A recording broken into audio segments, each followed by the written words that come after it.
It's not every week that you see a series of major policy announcements just completely reshape the landscape of trade, elections, and foreign policy all at once. But, well, this past week was exactly that. So let's dive in and try to make some sense of this absolute flurry of proclamations and executive orders that came out of the White House. And that's really the big question we're tackling here, right? We're going to break down these pretty significant shifts piece by piece to really get a handle on the strategy and the stated goals behind them. I mean, the sheer volume of these actions was pretty remarkable. Just look at the key phrases that were suddenly all over the headlines. First, we saw this massive tariff announced, aimed squarely at the entire pharmaceutical industry. Then, almost out of nowhere, a new federal role in compiling lists for state election officials. A brand new military operation was launched, and it came with some very clearly defined and unwavering objectives. And there was also an executive order to address what the administration is calling a chaotic state of affairs in college athletics. Yeah, really. And finally, a new communication tool promising a direct line from the administration right to the public. It was, without a doubt, a week designed to project action on a whole lot of fronts. All right, let's start with the economy, because this is where the administration framed its biggest moves, and they did it through the lens of national security.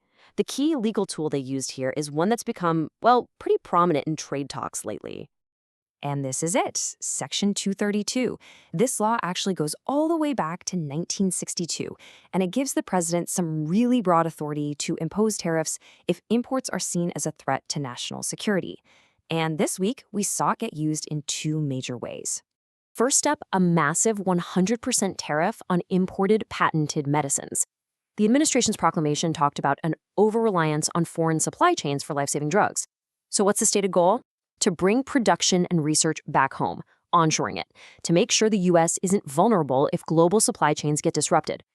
Second, we saw the exact same logic applied to strategic metals.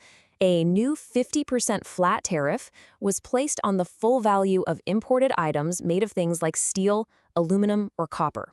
And the rationale here is pretty similar: protect domestic industries that are considered vital for defense and infrastructure. Now, what's so interesting when you see it laid out like this is how it just lays the strategy bare. Look at it. In both pharmaceuticals and metals, the justification is national security. The tool is a hefty tariff, and the goal is to boost domestic production. The tariff rates are different, sure, but the underlying playbook? It's identical. It shows a really consistent approach to using trade policy to achieve strategic economic goals. Okay, so let's shift gears now from international trade to domestic policy. Because in the very same week, we saw executive orders that were aimed at fundamentally reshaping the rules for two major American institutions: federal elections and college sports.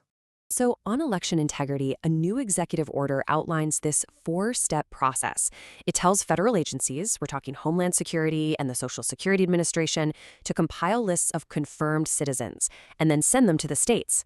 It also orders the Postal Service to create new rules for mail-in ballots, things like unique tracking codes.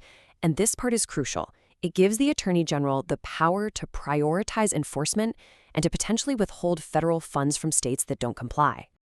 And a very similar approach was taken with college athletics. The administration identifies the problem as a financial arms race that's been caused by lawsuits creating all this chaos. The proposed solution? It uses an enforcement mechanism that sounds a lot like the elections order, threatening to withhold federal grants and contracts from universities that violate rules on things like player transfers and these pay-for-play schemes. And that brings us to the third major theme of the week, and that's this projection of strength, both in foreign military operations and in domestic communications. The messaging was all about clarity, decisiveness, and control. This tone was set directly by the president in his address to the nation on Operation Epic Fury. I mean, this quote leaves absolutely no room for ambiguity, right? It lays out a series of direct, action-oriented objectives about Iran.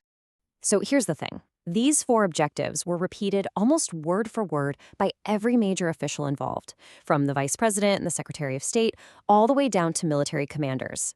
If you read the White House press release, it's just a long list of these quotes, which really shows a remarkable level of messaging discipline. The goal was clearly to present a consistent, unwavering set of military goals to the public. But that idea, projecting strength through clear, direct communication, wasn't just limited to foreign policy. It was also the driving force behind a new tool designed to completely reshape how the administration talks to the American people.